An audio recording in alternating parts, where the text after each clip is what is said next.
Good morning. I'm Stephen Rich from Baltimore, Maryland in the USA, and we're in Madrid. This is the 16th of September, 2022, and I have the pleasure of interviewing Dr. Susan Fox for the MDS archives.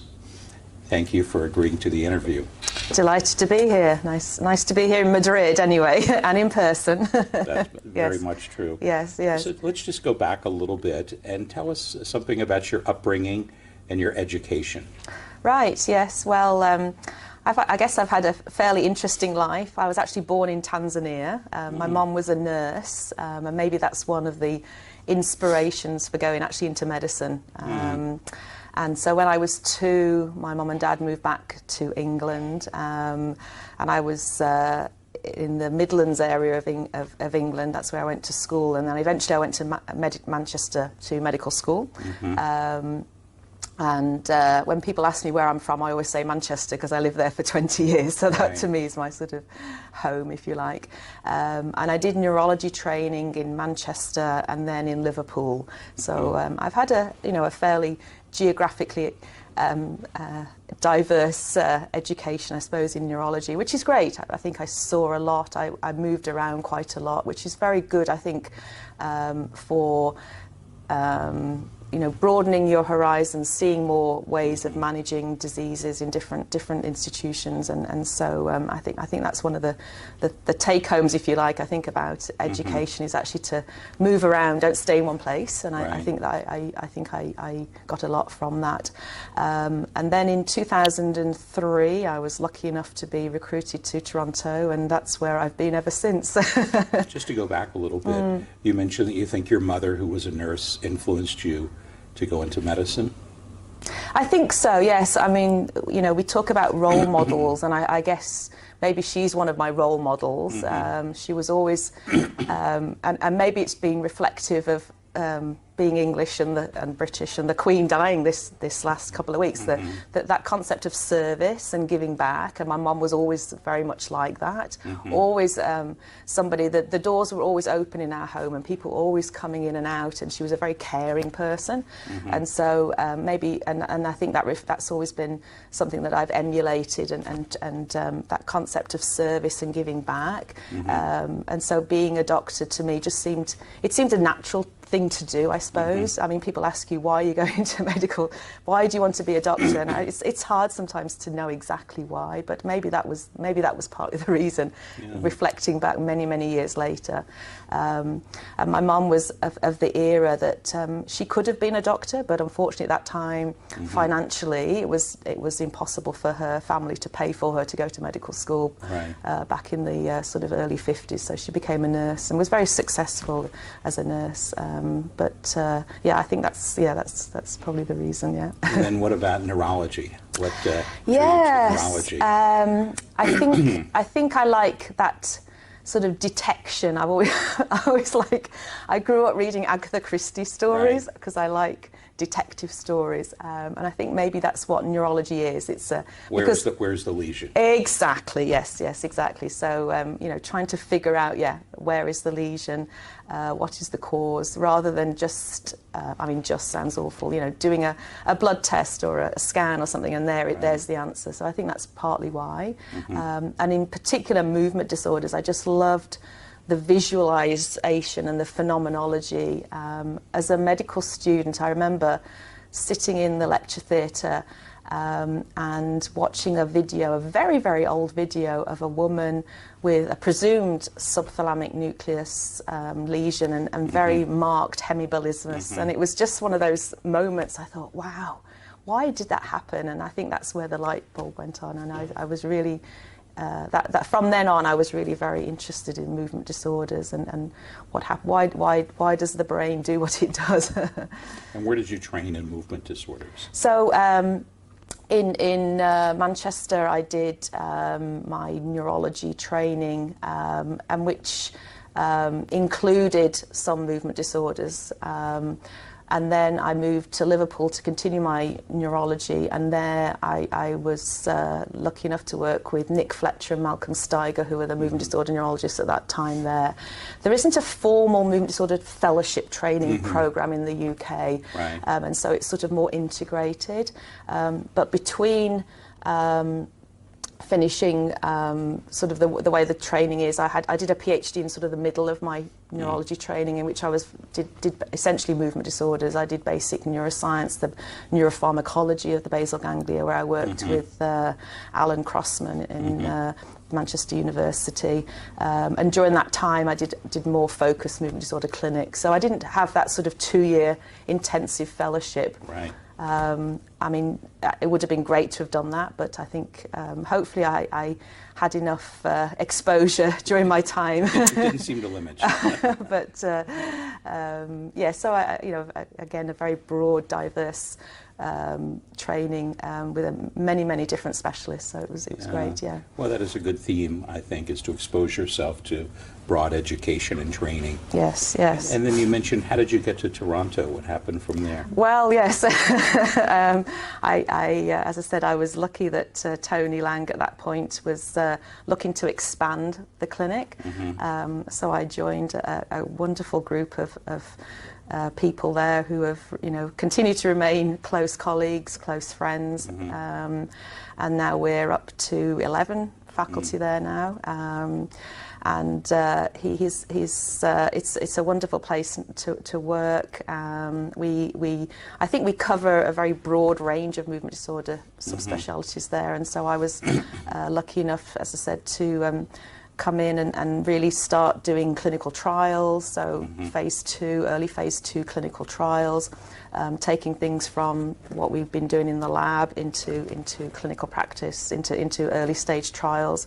So it was a great opportunity, and I think very lucky to have done that. And I think it was a hard move at the time. Changing, moving from one country to another is difficult, but in retrospect, I think it was a very good move. Very supportive environment as well, and I think that helped, and excellent mentorship. Right. And I think that also really is important. I felt at that stage in my career. Yeah. Right. And what was it about the mentors that was so helpful to you? Yeah. What makes a good a good mentor? Yeah. I think it's somebody who you can relate to, and you appreciate their expertise, their skills, whether it's clinical or also just in the way that they approach life, their whole attitude to work, and aspects outside of work as well. To me, somebody that you can talk to and they can reflect back, and you feel that you get and understand. You feel that they understand what you're asking them. I think there's sort of a bond that can develop. I mean, I think I've had a range of mentors, and it's hard to pick one person. I think again, I've, because of that, perhaps moving around so much, I've picked up a little bit from different people, whether I'd call them a mentor or just watching, learning. I mean, I always say medicine is an apprenticeship, and so I always feel that I see how somebody acts, and I try and emulate that if I think it's a good way of doing something. Right. Yeah. So being a role model. Yes. I being think a good mentor. Yeah, I think to me that has been important. Yes. Yeah. Just to change tracks a little bit. What do you like to do for fun? Oh, well. Aside from movement disorders. From movement disorders. If anything could be as fun as movement disorders. But. I think. I mean, I've in the last maybe 15 years or so, I've really tried to be more active. I mean, I've always enjoyed doing outdoor things, biking and walking, but I took up running maybe 15 years ago or so. managed to do 2 marathons very slowly, but I can tick the box. But now, yes, I mean, I do enjoy still running, although I call it jogging. I think the dogs run faster than me, but anyway. Biking, and during the pandemic, a lot more biking, cycling, because there was really not much else to do. So that was something that I certainly do. I enjoy travelling. I mean, we all end up pre-pandemic and now hopefully again post-pandemic doing a lot of work travel, but I still enjoy going to places and walking around cities or exploring. So I mean, travel is something I also do enjoy. So yeah, so I guess the theme is something outside in the fresh air. Right, and that sort of brings, you know, one of the questions that they had for the interview, something I think everyone struggles with, is achieving sort of a work-life balance. Yes. What do you want to tell junior people in that regard? Yeah, I think the important thing is always, what I do every day is what time of the day am I going to do my exercise? So I honestly plan my day around that. You know, is it going to be my half hour in the morning, or is it going to be an hour or so in the evening? And to me, I think that gives me a focus every day, that carve that small portion of the day out for something that I can do. And I think I've done that in more recent years, and I found that really helps me. Yeah. Because you can start your day and then it just carries on, and you could be working, you know, 24 hours a day, as we all know. So I think unless you schedule in that to your day, I think it never happens. And so I think I've found that certainly helps. And in more recent years, I've tried at the weekends to have times when I'm not doing work, and I think that's important. You actually have to completely switch off. Yes, you might worry things are happening, but it's actually better to clear the brain, you know, reboot the brain, if you like, and then start again the next day. So I think having those, you know, a day or even 2 full days at the weekend, I think is important, and I think we need to do that more, and not feel guilty about it. That's the key. I think that's the case in academics. There's always something more to do. Exactly. Yes, you can. There's always, the work is always going to carry on, isn't it? Yes, exactly. And you've been very involved for a long time with the MDS. How did you first get involved, and what have you been involved with over these years? Yes. I would say I think being part of the MDS is you know, really one of the most satisfying, enjoyable parts of my academic life. And I'm sure everybody in the MDS who you've interviewed has probably said the same thing. It really does feel like an extended family at times. It really does. Yes, so I think the first real area that I got involved with was the evidence-based medicine work. And I always remember Christina Sampaio coming up to me in a hotel in Chicago when we had the MDS meeting there, and she said, "Susan, I want you to help with the EBM." Oh, okay, Christina.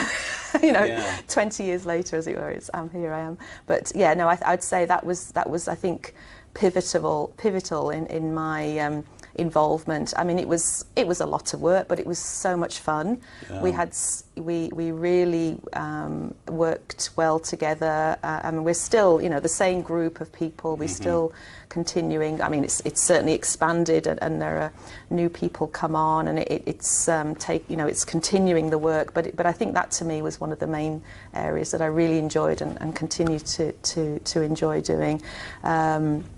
And then I was lucky enough to be elected at one of the offices, so as the secretary. And again, that was a wonderful period in learning the sort of the inner workings of the MDS, and the amount of work that is done is incredible. And that again was such a great experience. And now, being the chair of the Pan American Section has been really good fun as well, working with, again, such a great group of people, and getting to know people. I mean, I think, you know, in every position in the society, you just appreciate the depth of knowledge of people, and the great, you know, it's just such a great experience. It really is. So I think I've been lucky having that sort of broad exposure. So hopefully continue to do so. Yeah. It reminds me a little bit. Yesterday, I interviewed Ali Salash, and he mentioned a similar type thing, that someone in leadership had reached out to him to get involved, and it sounds like the same happened to you. Yes. And have you tried to play that forward with getting other junior people involved, even people who didn't necessarily seek out something, Yes. but you recognized that they were talented. Yeah, I mean, I think, yeah, that's I think, absolutely. I mean, in Toronto, we have many fellows that come through our program, and they're all amazing people, and will continue to go on and do amazing things. But I think, yeah, I mean, many of those I've tried to steer and guide them towards many, aspects, for example, within the Movement Disorder Society. And I think sometimes just that little push or that sort of introduction does help. Perhaps for people who are not as maybe a little shy and not wanting to put themselves forward, and I think that's important, and I think it just helps people just get on the next step and allow them just sort of to show how good they are. Right. So yes, I've certainly tried to do that, and hopefully enabled a few people to continue on. Yes, absolutely. And I know you've accomplished a lot in many areas, but if you had to sort of list your main sort of scientific or clinical contributions, it's not a time for immodesty.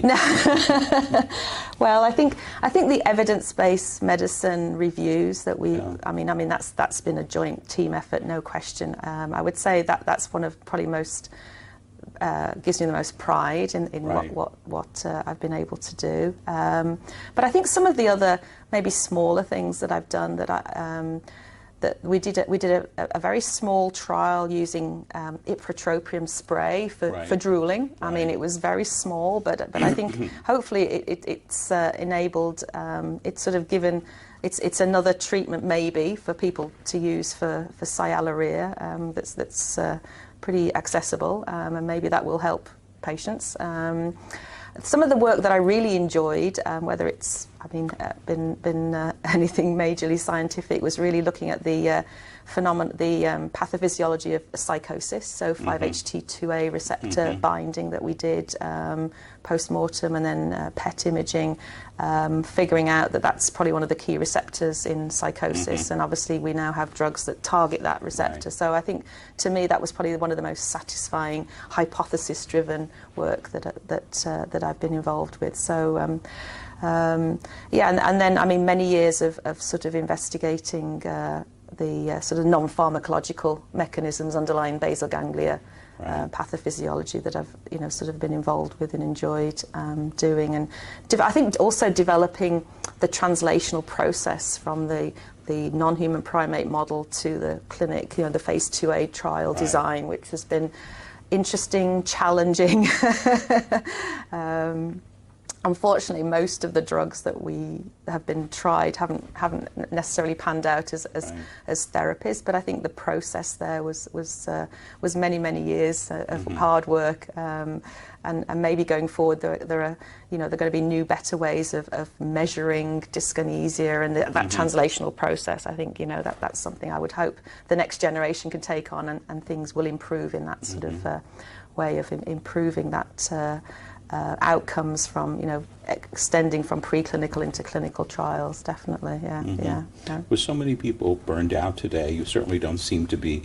You're the opposite of that. You're obviously very enthusiastic and engaged. What's the secret of that? Oh, I think I think the pandemic has burnt everybody. I mean, I would say I'm not burnt out, but maybe I can try and put a brave face on it, as it were. But no, I think I don't know what. I honestly don't know what the answer is. I think we're in a stage now that be more reflective.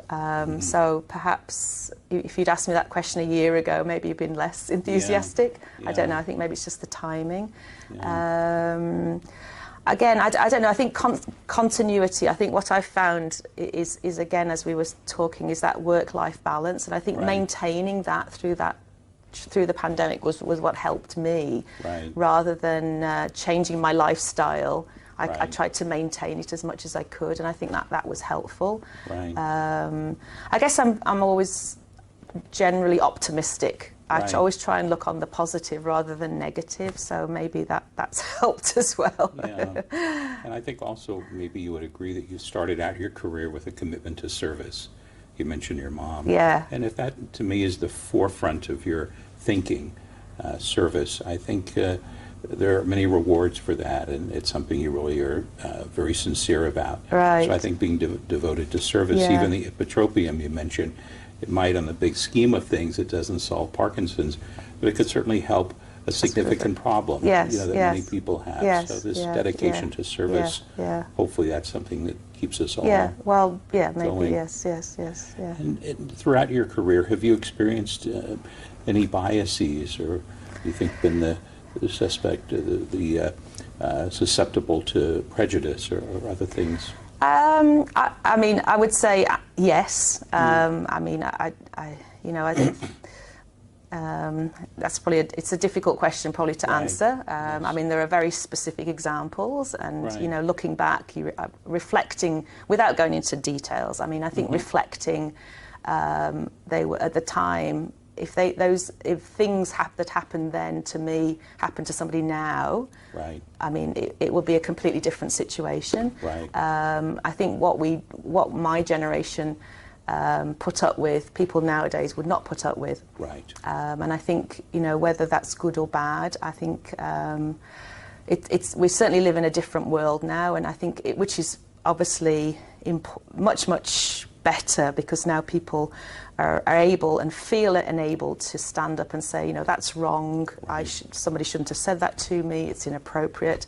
But yeah, I mean, I've talked to colleagues who are the same generation as me and put up with a lot of biases. The fact that you're a woman in a medical profession which was very male dominated at the time. I mean, Right. that was what most of the biases were, and the things that we had to deal with. But yeah, I mean, it's a challenge. It's a challenging topic, to be honest. Yeah, yeah. I'm trying to answer it in a way that's sort of more reflective. Yeah, yeah, I don't really know how to answer it any better. Well, but it's a hard question. It's a hard appreciate question. Yeah, I mean, there were some very tough situations that I found myself in. Yeah. And thinking, could I have dealt with it better at the time? Maybe.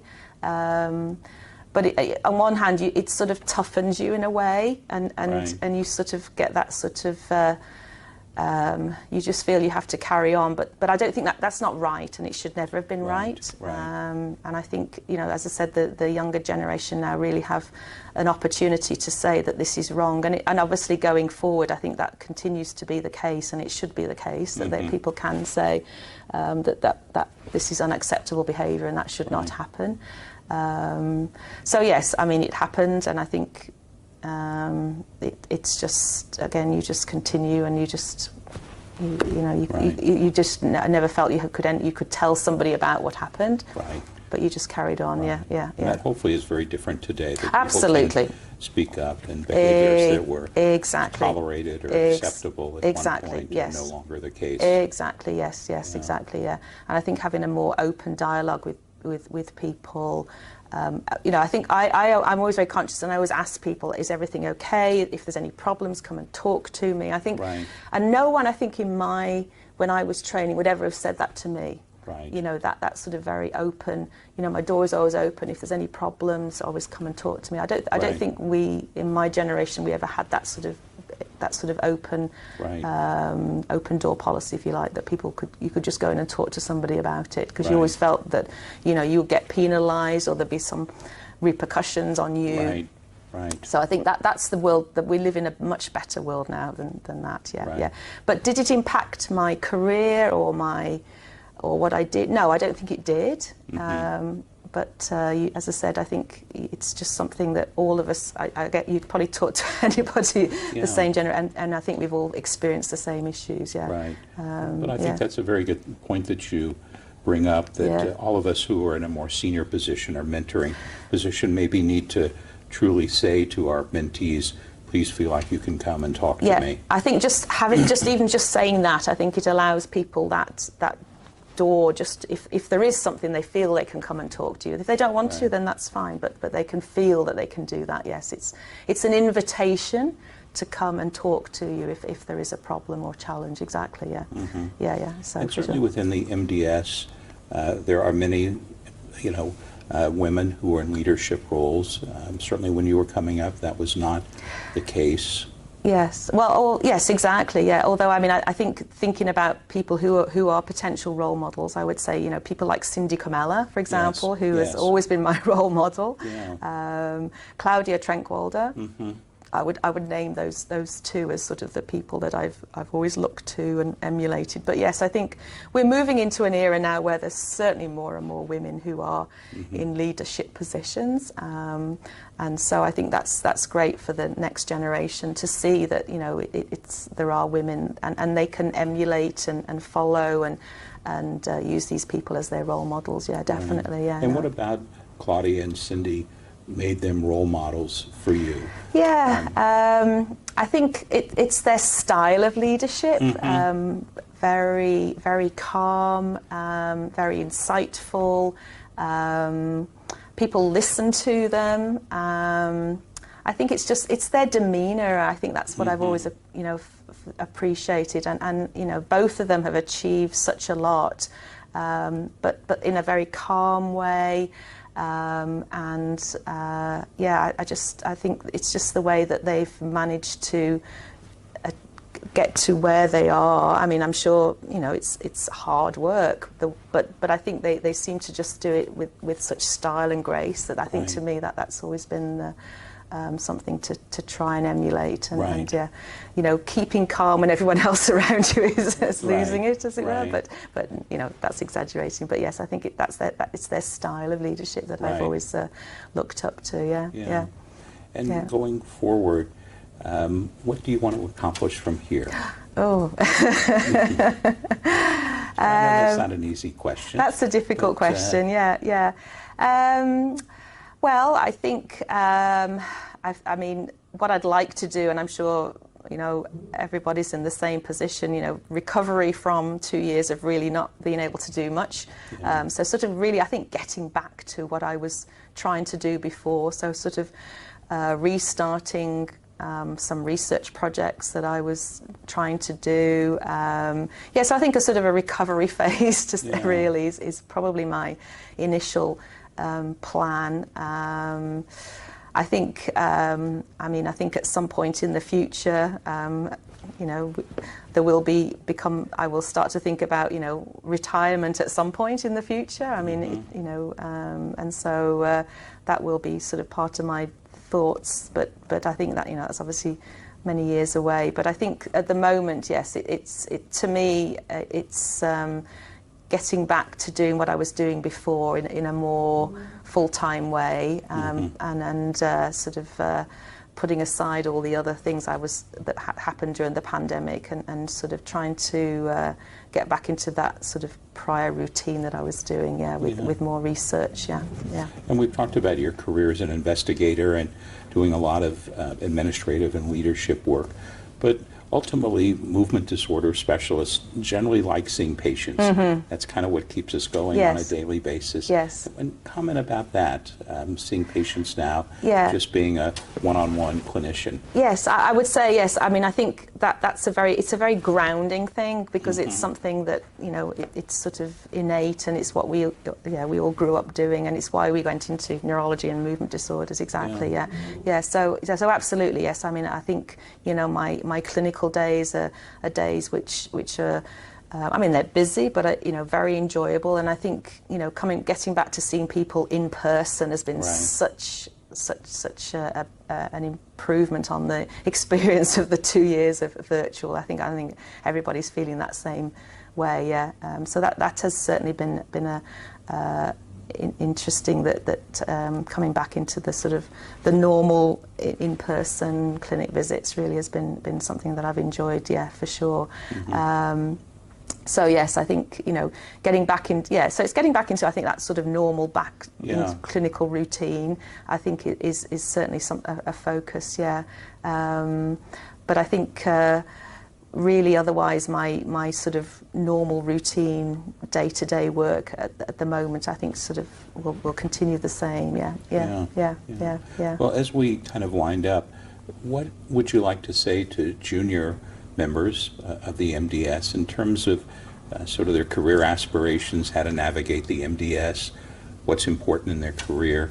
What advice, do you give to people who are coming up now? Right. Yes. I generally tell people to sort of try and get involved as much as you can. If you want to be, in a special interest group, a working group, committees, ask somebody for advice about getting nominated, getting part of these groups. I think that's certainly a key area, right. Key thing to do. Obviously, if you're doing research, science or clinical, submit abstracts, make sure you're present and you can present your work. Apply for things like the LEAPS programs, the Synergies programs. I think really just try and apply and try and become part of the society as much as you can. I think that's important. I think asking leaders within the society, talking to leaders within the society if you can, maybe through somebody in your own institution, if you don't want to directly approach somebody, but we're all approachable. It's just come and talk to us, and I think that's important, just to get yourself known. There are so many ways, I think, to be involved in the MDS. There's so much ongoing work within the groups, the interest groups and the working groups, that I think everybody is encouraged and welcome to participate as much as possible. Right. So I think there are so many ways. It seems also what's been important for your career are mentorship and also having role models. Yes. So I think for people seeking out role models is very important. Yes. People that you can emulate and look up to. Yes. Anything else that you'd like to end with for the members of our society? Well, I'd just say that I think, again, being part of the MDS has certainly is still the highlight of my academic career, and I think I've made many long-standing friends, working colleagues. I think it's just been such a wonderful experience. So I would encourage people to continue to be part of the MDS, or encourage new membership of the MDS. I think for the next generation, I think it's so important. Yeah. All right. Well, thank you. It was very nice to speak with you. And you, Stephen. Thank you.